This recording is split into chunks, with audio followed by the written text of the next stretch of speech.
Stump Station episode 8. And this man is incredible. Broke his neck 3 times, which is insane in itself. He's an international rugby player turned entrepreneur in the Middle East. His name, I still want to understand the details of his life, his name, his background, which I don't know, and neither do you guys. But the man, the legend, Pat Benson, also known as Hammer. Yes. Welcome correct. to the show. Thank you very much, Sam. It's a pleasure to be on here, mate. And first things first, why Hammer? Why is that your nickname? There's two elements to this story. One I won't be putting on live, but the other part is just it's just a fun young story of like a group of people that used to go out, socialize, but we'd always talk about pseudonyms. So you had to make up a name. Mine was Axel Hammer. You had to have a career.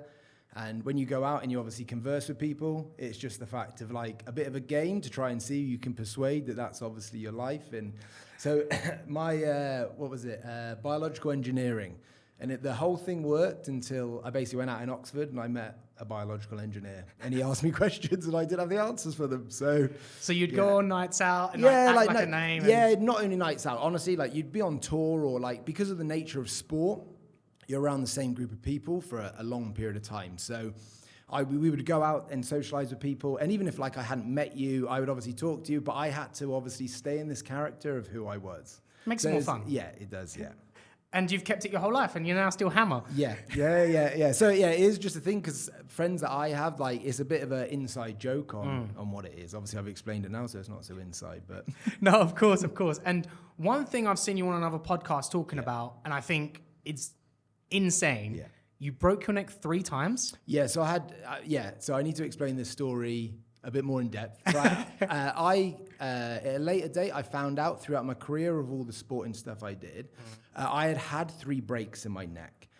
Just so obviously, because obviously my research on it, it's actually very common for people to do it. And what the actual thing of the diagnostic is, that people actually get wrong is they end up having like their shoulder operated on, or they're like, oh, I've got some numbness down my arm, and they think it's some sort of trapped nerve or stuff like this. Anything where there is like contact or like impact, so like skydivers, even when they land on the ground, because obviously your bones only have so much shock absorption. When I mean like breaks, there was like cracks, or another one. I actually think the first time I did it was I dived into the sea, like a bunch of lads out on the beach, dived into the sea, and I basically hit a rock head first. And I felt this like crack in my neck, didn't really think anything of it.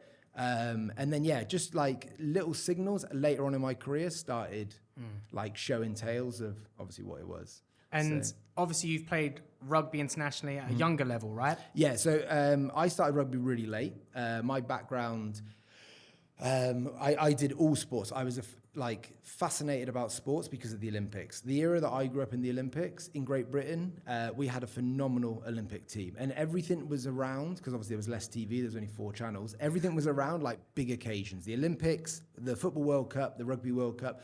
So I was just fascinated by these people that almost had like auras about them. So I threw myself into as many sports as I could. I actually started playing rugby randomly because I got a detention at school. And to get out of the detention, I was sprinting when I was younger, and I also boxed. The teacher said to me, you come play rugby, you'd have to do your detention. So I was like, brilliant. And then I sort of just fell in love with it, and my career actually quite significant, like elevated very, very quickly. So like scholarships to schools, managing to represent like countries, all stuff like this, where, I was almost immersed in it unknowingly. Do you know what I mean? And then the next part of my life, like, was just all about playing rugby. So you said you represented England internationally at a younger level. Yeah. Why didn't you continue after? Oh, no, I did. So I did continue, and I played professional rugby. So I got signed by different clubs to carry on my rugby career. I had a little bit more success probably in the smaller game, which is sevens. I did carry it on. I always explained that it was my job, it was never my career. So I always had to I had businesses on the side. I had to, the shortfall of playing sport, I had to make up by having like regular jobs. But most of my stuff actually came from, which we'll obviously go on to, is my entrepreneurship of just starting business or being immersed in the jobs that I had done at a younger age. So my dad has a passion in building. I would do construction, or I started a paint and decorating business. I own my own gym, little things like this that could supplement my life. So you've always had a business or always wanted to have a No, business? I've always had mini businesses. Now, the business obviously I run now is on a way bigger scale. Yeah. So I have had people work for me, but it was very contractually. So if we had a house we had to paint, I would get 2 painters. I would obviously have a wage for those 2. I would take a cut, and then the business would continue. But I was never relied on as someone that I employed, if that makes sense. And when did that all start? How old were you? Oh, so my dad would do building work on our house from, as long as I can remember. And I got involved with that. And without divulging into this element, I was diagnosed with dyslexia at a young age. And academically, I was horrendous. So anything I could physically put my hands to, I got a lot of joy out. So like from a young age, I knew how to hang a door. My dad had a lighting business. So I'd like fill the lights up with like little sandbags. Like there was just loads of things like that it beat any excuse not to have to do homework. I would find an excuse of like bringing value without having to write something down, basically. So you said dyslexic, right, from a young age, but you're quite educated now. Like you listen to podcasts, you read, you do a lot. So I don't read. You don't read? No, I don't. I don't read, write, or write emails. That is probably my thing of like, I stay clear of that. But I constantly listen to podcasts. Anything. I'm a visual learner and probably a vocal learner. So if I can hear it or see it, I can understand it and picture it in my head, and I can probably deliver like the product at the end of it. So like this is how you learn, whether that be in business, whether that be about nutrition and education in general. It's always just podcasts and visual, right? Yes. Yeah, correct. And is there any advice that you'd give kids or parents that have dyslexic kids to how can they go about that with their kids, or how can they go about learning if they have dyslexia? So obviously there's special units that help with these sort of things. What I think the struggle is, two struggles, and it's sort of the same with some other stuff, but this is, because it's an internal thing, people don't recognize it. Because obviously you can't visually see it, like someone's got a broken arm. People don't quite understand whether it's a real thing, but it very much is. Obviously they've done a lot of research on it. For me, as a parent, like my mum, once I got diagnosed, really immersed herself in trying to understand it because she never had it. Yeah. So obviously she was trying to work out, am I just lazy? Am I just trying to like cheat the system? But also like understand of how my brain works. And I actually try and explain it to people it is a superpower.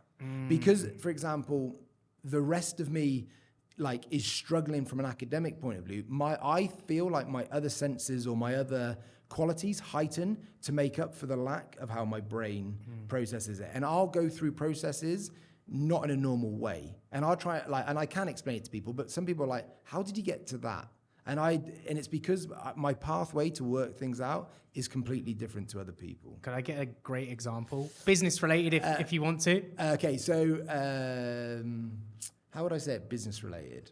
I would be able to cognitively think about multiple different outcomes and have assessed the outcomes to where the end point is, so that without trying to overcomplicate it, I try and make it more point blank. Like there's 1,000 ways to skin a cat. I would say, because of the way that my brain thinks, I could probably work out a fair amount of those. Where people could probably think of 2 or 3 ways, I'll think about 9 different ways on how I can get to the end result. And you may not have to use all of them, but I think that just adds to your encyclopedia of how I can get a solution. And I think that's so good for business, especially running events. Yeah. Because when you run an event, things go wrong, but you've probably thought of that scenario already. Yeah. And then you're like, right, let's do this instead. Yeah. And does that happen often? Yeah. So, Putes is very, very, very intelligent man. And I think our skills, Putes, my business partner, I think our skills complement each other very well.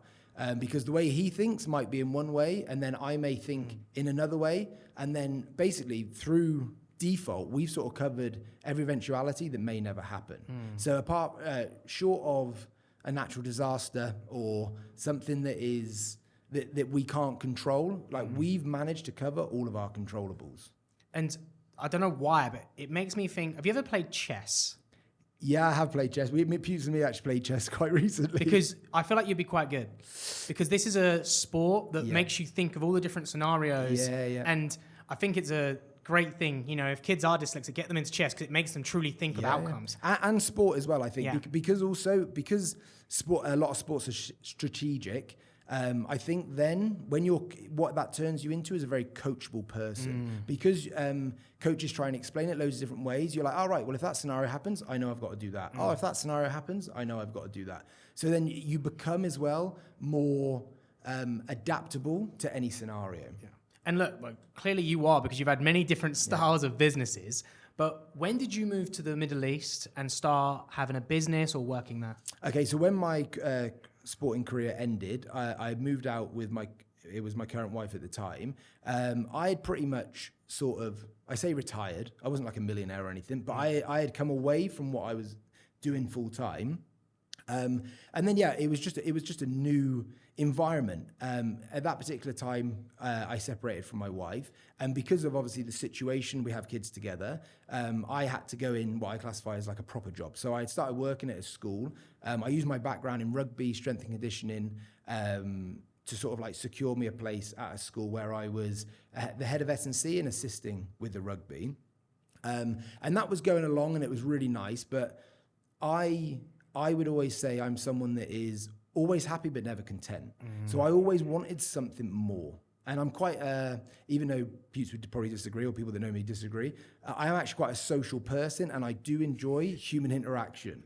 But people disagree with that? Yeah, I would say people disagree with that. And I feel as well, as fun as my job was, I don't think I was putting myself in situations that was making me challenge myself and ticking what I classify as like my 5 pillars of like socializing, seeing my family as much as I wanted, doing something that I love, all things like that. I mean, what are those 5 pillars? You just mentioned 3. Well, my 5 pillars are I have to be doing something that's competitive.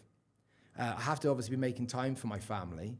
I do like social interactions with people that I get on with. I don't like meaningless social interactions, shall I say.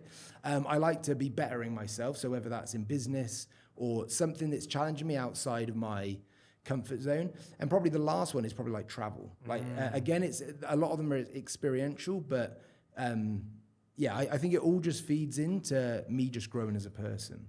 And how did you know that these are 5 things that are important to you?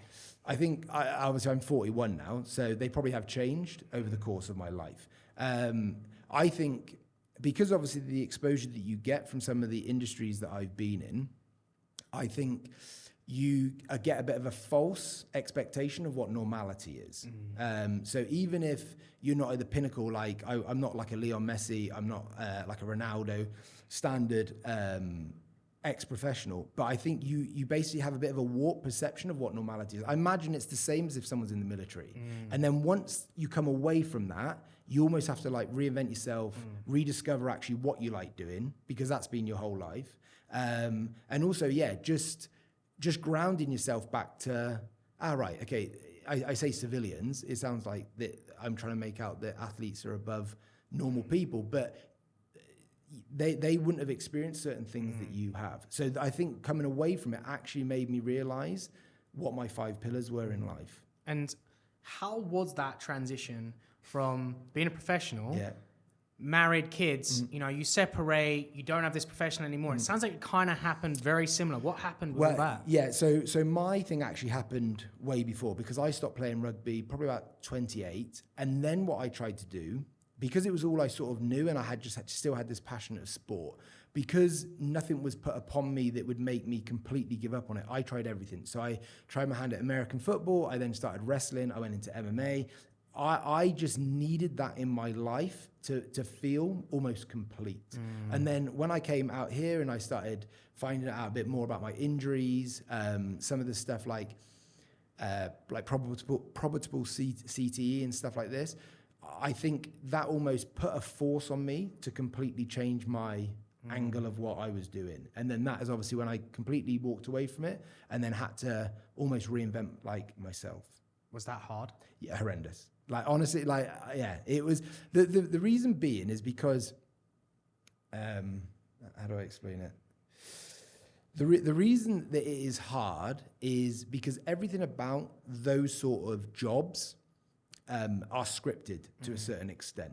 So like routine, identity, identity and purpose, and also it's something that you love. You've taken away those 4 things. I'm not allowed to do what I love. I've got no structure in my life, even though I'm quite an organized person. I've definitely got no purpose, and I don't even know who I am. So I think, my biggest thing, I actually felt like my life was, it sounds quite dramatic, but my life was just over. Like I was like, I'm at a point now where I should be working on an allotment, like have my own like potatoes and stuff like that, because I just had no clue what I was going to do next. And this is where Primal and Precision came. Yeah, so from there, obviously, when I came out to here, separated from my wife, I started working at a school called Jess. Because my passion was in rugby, there's a bit of a rugby scene in Dubai. So I started working as a coach there, and that's where I obviously met my business partner, Pewts, who, weirdly enough, we know thousands of the same people, but our paths never really crossed. I always say it's just because we're in different areas. The realism is he was way better than what I was. So the factor is, obviously, I just probably never crossed paths because I never got to play against him. But yeah, so we knew the same sort of people, and then COVID hit, and I've probably got 3 friends that I'd actually classify as friends. You know, people are like, I've got loads of mates. I have 3 friends. That's about it. And these are people that if I needed them at 2 a.m. in the morning, I would call them and they would be there. And then obviously, so I'm very sort of cagey about who I like get close to and stuff like this. But yeah, Pewt somehow sort of broke down that miserable wall that I have. And we obviously just gelled, like-minded people. And to start with, our business just was going to be fun.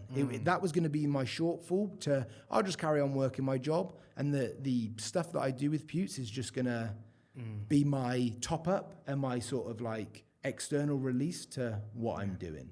No, of course. And now you're in business together, crushing it over the past 4 years. But what is Primal? For people that don't know. So Primal Race is a functional fitness race that takes between about an hour and a half. And we designed it twofold. One, because High Rock started getting big and we saw that the fitness trend was going towards there. But also we wanted to create something that was like being immersed in a sport for the public, whereby you would go through the same trials and tribulations as if you were a football player, a rugby player, a netball player, a triathlete, anything like that, that you could see that as your sport. So I'm going to go to it. I'm going to go through this for the next hour and a half. This is like my weekend fixture. So like, you know, you play like Arsenal play Newcastle and that's a fixture. This is your weekend fixture. I go to it. I get to do something that's competitive. There's a whole sort of aura around this. I feel part of something that's bigger than me. And that's obviously what our drive was, to bring this to the public. And what is the race of Primal? It's very similar all the time, right? It's just one race. So what is that race? So the model of the exercises follows obviously the primal movements. So like hinging, running, like tire flip, anything that's like a primal movement that brings you back to how a human should move. So we tried to make it as basic as possible. Multiple different reasons. One, because we wanted it to be accessible for anyone. There was no like, the barrier to entry was low.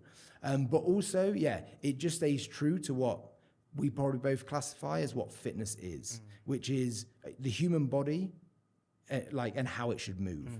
And you did a Primal race in Saudi, I believe, in January. Was it January? February. Yeah. How did that go? Yeah, really well. So we obviously worked quite closely with the SFA to bring Primal Race to Riyadh. It was done at the Expo, the SFA Expo that was in, I'm trying to think of the region that it's in. Yeah, but Diriyah, that's correct, yeah.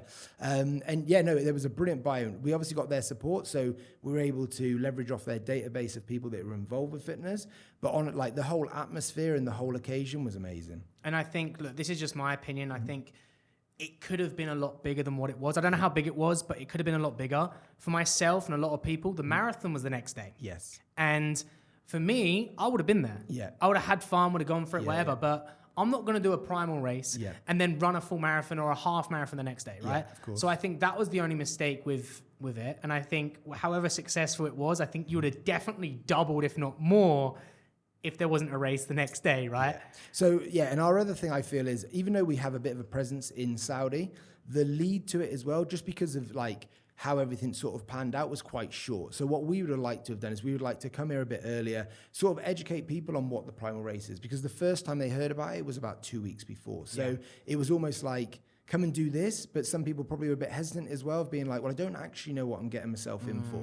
And especially people that are sort of new to fitness, it is quite daunting and sort of scary just to immerse yourself in something like the Primal Race. No, that's true. And for someone that's done your precision events, I was like, is it like precision? Is it not? Yeah. What is it like? So what is the difference in the brand, the style of exercise for precision and primal? What's the difference? Again, it goes back to the primal movements, the very basic, very entry-level movements, but because obviously the way we do them and what the structures that we put in place, it is suitable for any level. So if you're an entry-level athlete, you'll do exactly the same race as if you're a high-level athlete. But the weights you use, the distance always stays the same, but the weights you use and the structure of the race... I have to cut this because I've gone off on a tangent here, sorry. No, it's fine. Yeah, sorry. So the structure of the race remains the same, just the level of what we put the people through changes. Yeah. So it just makes it available for everyone. No, that's cool. And look, there's many races out there that are going quite global at the moment, like High Rocks, but what makes yours different to, say, High Rocks? Right, so for our race, it took us about 18 months to finalise what the race would be. Because what we saw with High Rocks is that effectively it's a running race with some exercises. And if you are a strong runner, you will always have success at High Rocks. What, obviously, coming from like a rugby background, that necessarily, it does involve running and have some aerobic capacity and anaerobic capacity, but we wanted to make something that probably fitted or was able to, what's the word? Accommodate, yeah, more athletes. So we obviously made it so that the run and the activity roughly were about the same sort of time. So if you were a stronger runner than me, you would never get so far away from me that when we got to the station, that I couldn't catch up. No, that's true. And I've never done High Rocks or Primal, but for example, it's 8K of running in High Rocks. Yeah. I'm an okay runner. I'm not a great runner, but the movements I'd smash. Yes. So if you're better than me and you're beating my kilometer time by over a minute, you're going to destroy me. Yeah. Whereas in Primal, let's say you're okay at running, you're okay at fitness. This is probably more tailored to you, right? For sure. And also what it enabled us to do is because the movements, even though they're entry level, there is some probably more technique to them. It gives us another touch point to be able to go into these different gyms, facilities, or groups and educate people more so on the movements, because they actually have an impact on the race. Where you could probably go to someone and make them slightly better at walking lunges, but even if they're bad at walking lunges, but they're a much better runner, they're still going to be able to beat me. No, that's true. That's true. And Primal is growing globally. Yeah. Like you've started in Dubai, Abu Dhabi, come to Saudi, but where else have you been? So we've been actually in talks with a few places. Some I can disclose, some I can't. But this summer, Putes will be traveling to Thailand because that is one of the places that we can confirm that we will be going in 2026. And he's run some activations at one of the largest traveling destination gyms called Unit 27 in Phuket. So that at the moment is where a lot of our energy is going. But by the end of 2026, we want to have gone to 6 to 7 countries globally. That's amazing. And I know you can't say where, but for a man that wants to be a part of travel, wants to have an impact, you know, I feel like this is really suiting your purpose in life right now, right? 100%. And I think that's what motivates us to make it. And also we believe in our product. I think this would be even if I do like travel, I do like fitness, I do like socializing with people. If you do not believe in the product that you're trying to take to people, at some point there's going to be a shortfall of like energy that you can put into it. Of course. And I know in episode 5, we spoke with Putes about business always being on his mind and work always being there, like constantly working. Yeah. Would you say you're the same? Yeah, 100%. Yeah. So what I think it is, which is a positive and a negative, and it comes from being in the sporting background, you become obsessed. You become obsessed with the things that you're going to do. And actually, it can be a good thing because it makes you really driven, hardworking, sort of, what's the word? Like have a hunger to increase your knowledge on the subject. But what I'd say is actually a bad thing is it sometimes then hinders you being able to take a stop, take a step back and look at your business from almost like a bird's eye view and be like, oh yeah, actually I can see what's going wrong because you're so immersed in it. I think that's what, it's like a positive and a negative. Do you find it hard to shut off from work? I do. I very much do. I think we have to make, myself and Pewds have to make conscious efforts, like when we go to the gym, if we're going to another event or anything like that, not to look at our phones. Because I'm sure you know, because you run your own business and you have your own brand, it is just constantly on your mind. And probably the biggest fear I have as well is I'm going to forget what I've just thought of. And I'm like, if I don't do it now, I'll forget to do it. So it's fear that probably motivates me to work that out. No, I feel I've got ADHD, so I'm always constantly thinking of something. And if I don't write it down, I don't write a plan, I don't have a schedule, I'm screwed. Yeah. I'm constantly thinking. And what are some things that you like to do outside of business to help you feel a bit more relaxed? Is there anything? Training. I also think, even though the business is for me, I think the biggest way that you can make your business survive, because of in professional sport, once it becomes your job, your outlook on it changes, because it's your day in, day out thing that you're effectively going to work for. Because the business is what it is, I have to try and find as many things on the outside that can basically shut my mind off from that. So whether it's competing in something, we love going to events. Not from I mean, sometimes we do get caught up in it. We're like, oh yeah, we could do that and we could do that. But we actually like going because, again, it's a social outlet. We still coach. There's probably, because of our business, there's probably no reason for us to carry on coaching rugby. We still do. It's socializing with adults that won't be talking to you about work, and it means that you can completely immerse yourself in like an adult conversation that isn't work related. Traveling, again, I really enjoy going to see like on Airbnb, I always say about this, there's a little section which is like unique stays, like cabins, all stuff like this. And because of like my background in construction, I love going to these sort of places and sort of visualizing, I'd like a little cabin like this with a little jacuzzi and stuff like that. No, that's awesome. So at least you do relax and sometimes. And with Primal Precision, everything you do, let's talk mainly Primal. Where do you see it being in the next 4 or 5 years? I know in 2026 you want to be in 7 different countries. What about even further than that? Where do you see it? So we have also got like an ecosystem that goes along with the Primal race. So the Primal race is one thing, but then it's the ecosystem that goes around it that I feel will have the biggest impact on the communities that we'll build along the way. So we'll take the race there, we will build a community, because obviously the nature of the race and the frequency of what you're running, the ecosystems allows us to have the touch points in those regions in between the hiatus between events. So for example, we're starting our Primal programming, which will enable gyms to be able to take that on board if they're an affiliate, to be able to run out as their program to train hybrid races.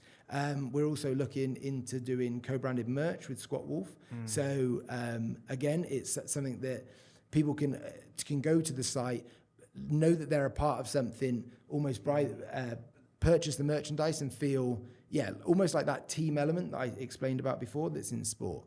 What else are we looking to do? We obviously do our vlog as well, which just documents the journey of what Primal Race actually is. Is that on YouTube? That is on YouTube. Is that Primal on YouTube? No, that is actually under Precision Events at the moment. Just because of what we're doing in 26, our business is going through a bit of a transition where we're almost subsection in the business and giving each of them the love that they require. So, guys, head over to YouTube to Precision. Yeah, Precision Events, yeah. And also, and then you'll see us. Yeah, exactly. Exactly, yeah. Some behind the scenes stuff, which is awesome. Yeah. And what I do love about what you and Pewds do, you work really well together in many things, but one thing is men's health. Yes. Big advocate for it. Why is that so important to you? It's so important to me because I've gone through some trying times. I think the message gets, I'm going to say some controversial stuff now. If I don't explain it well, it's going to come across that I'm quite rude. But I think you can be rude, it's okay. I won't judge you. Okay. I think it gets misconstrued on how it's delivered. Because I think men do need to be strong. I think they do need to have mental resilience. What the 2 big things, which I think have the biggest impact on men these days, a lot of men are scared to say no, which I think has the biggest impact on how they run their day-to-day life. And I think the other thing is that men being hard on other men, or men having to go through I'm trying to think how to word this without sounding. You can. I don't like it being an excuse. Yeah. Okay. Okay. So I believe that men's mental health is an important thing that needs to be looked after. It needs to be addressed. The thing that scares me, and as I said, I do only have 3 friends, but they are very important friends. What would worry me or make me think that people need to know about it is, I don't know, because again, men don't talk too much, whether every man is in the situation that I am that's lucky enough to have 3 friends that they can talk to. Yeah. So that's probably where my drive comes from, of why I think it's a good idea that people do these like men's groups, why I feel that they talk about it. So then, because we're going online a lot with everything, and this is what our events also bring. So we do have we always constantly have ideas of how could we actually run like a men's health event, but it be construed in the right way. Because I do think, because interactions face-to-face interactions are becoming more rare. Like, how are men supposed to meet friends? Yeah. Also, because of the younger generation, and my son's really guilty of it, of being on his Xbox, when we were younger, how do you make friends? We might have a disagreement. Do you play football? Yeah, I play football. Oh, I like Manchester United. Oh, brilliant. Do you want to be friends? Yeah. And then it's like... It's easy as that. Making friends, it's so easy. And then as time goes on, obviously, you whittle it down. If you start with none, it's very hard to whittle it down to your actual friends. And I think this is so true, because everything is online now. It can be so tough. And then it leads to... addictions, hardship, and then feeling more lonely. Yes. And that was a big thing I struggle with, where you feel lonely with a problem and you feel alone because there's not someone to open out to.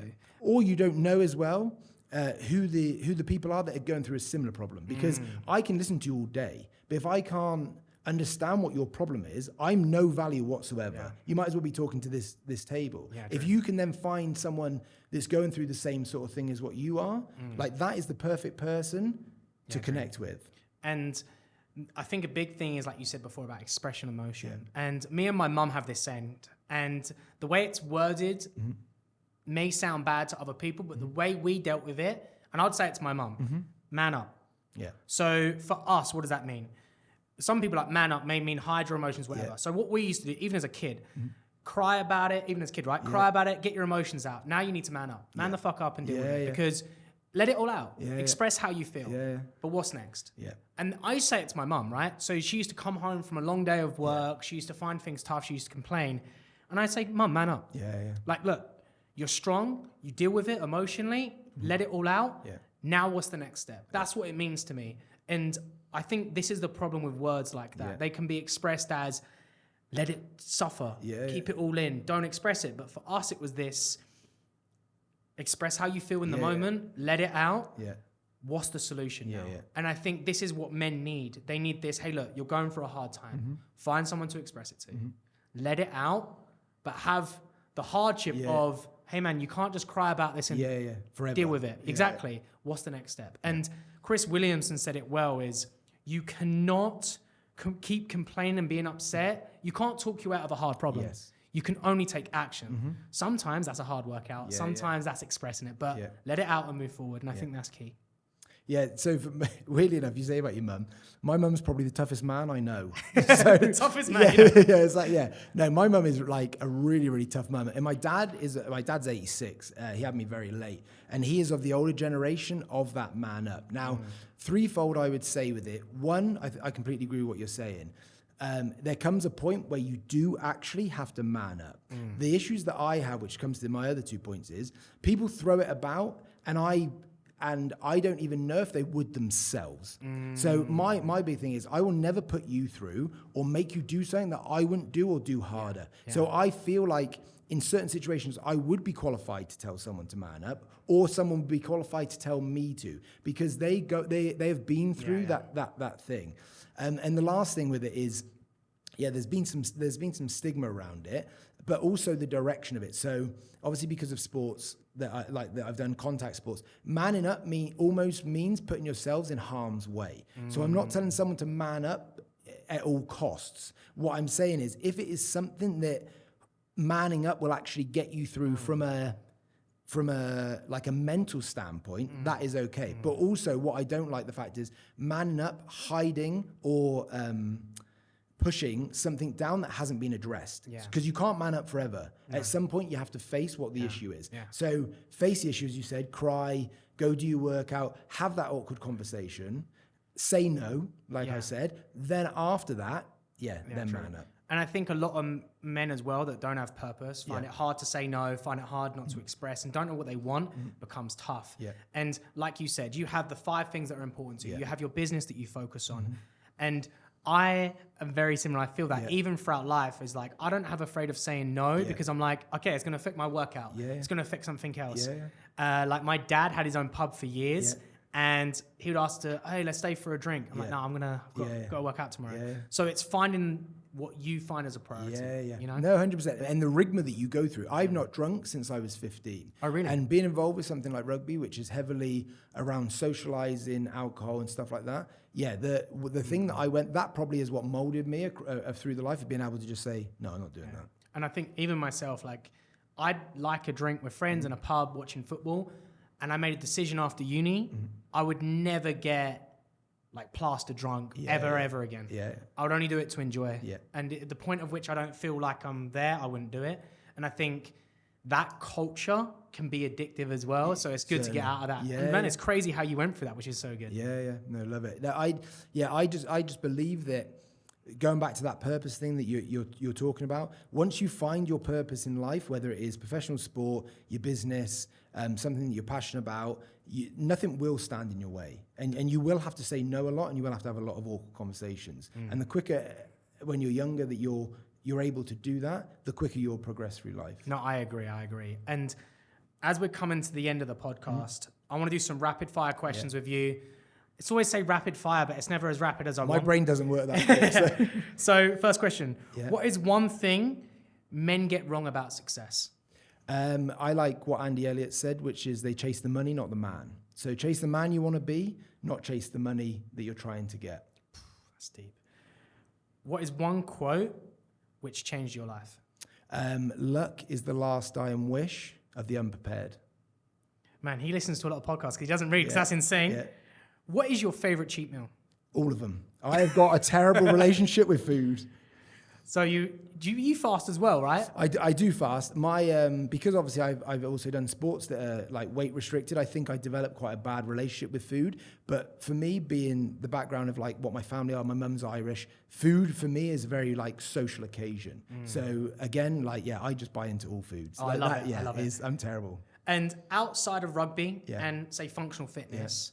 If you could compete in one sport at the highest level, what would that be? I did actually get the chance to wrestle later on, and I really wish I had been involved because of what individual sports bring. I wish I had been involved with an individual Olympic sport at a young age. Oh, I love that. That's cool. Wrestling is pretty awesome. Who is one athlete you would love to meet? I would say George St. Pierre. Who's that? He was the welterweight champion of the UFC for a long time. Okay. Probably, like people say, he's probably the GOAT. Yeah, I would love to meet him. People are going to hate me for that because I don't watch the UFC, so that's quite funny. And what is one fitness trend you think is bullshit? It's hard to narrow down one. I think they all are to a certain extent. The biggest thing I'd say from that is if people try and portray that is the answer, then it's bullshit. Ooh, so it's more flexible, right? It's more anything that gets someone into sport, whether it's the most ridiculous thing that makes someone more healthier, I'm an advocate of it. What I don't like is when people then portray that one thing is going to be the answer to everyone's problems. That's true. Honestly, Hammer, thank you very much for the podcast. It's been absolutely amazing.